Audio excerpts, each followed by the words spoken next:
ვფიქრობ, გასულ წელს ბევრი ისეთი პროექტი გქონდა, რომელმაც მნიშვნელოვნად გაუმჯობესა ჩვენი მოსახლეობის სოციალურ-ეკონომიკური მდგომარეობა. ხაზგასმით აღნიშნავ ჯანდაცვასა და სოციალურ სფეროებს, რაზეც გასულ წელს ადგილობრივი ბიუჯეტიდან 874,500 ლარი გაიხარჯა. წელს აღნიშნულ სფეროზე ბიუჯეტი გავზარდეთ. ტრადიციულად დავაფინანსებთ ახალშობილებს და მრავალშვილიან ოჯახებს, ოქროს და ვერცხლისმედალოსნებს და სტუდენტებს. და ასევე დაფინანსდება ხანდაზმულები, ოპერაციები, მედიკამენტები და რა თქმა უნდა, კვლევები.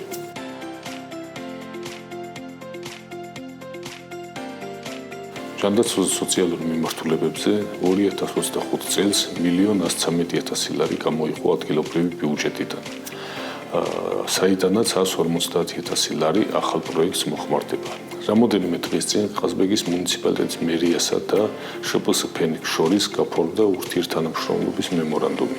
დოკუმენტის თანახმად ყაზბეგის მუნიციპალიტეტის ტერიტორიაზე მცხოვრები მოზარდები და ბავშვები ფსიქოლოგიური სერვისებით ისარგებლებენ. მათთვის ხელმისაწვდომი იქნება ქცევითი, ფიზიკური, სენსორული, ოკუპაციური, არტ-ენის და მეტყველების თერაპიები. ასევე ისარგებლებენ ფსიქოლოგის, ნევროლოგის, ფსიქიატრის, ლოგოპედის და ვერბალური ქცევის სპეციალისტების კონსულტაციებით. ყაზბეგის მუნიციპალიტეტის მერია ბენეფიციერებს ვაუჩერული სისტემით დააფინანსებს, რა თქმა უნდა, შესაბამისი დოკუმენტის წარდგენისთანავე. მიხარია, რომ ამ ამბავს გაჟღერებისთანავე მოსახლეობიდან დადებითი შეფასება მოყვა, რაც ნიშნავს იმას, რომ ბავშვებს აღნიშნულ სერვისებზე ნამდვილად აქვთ საჭიროება.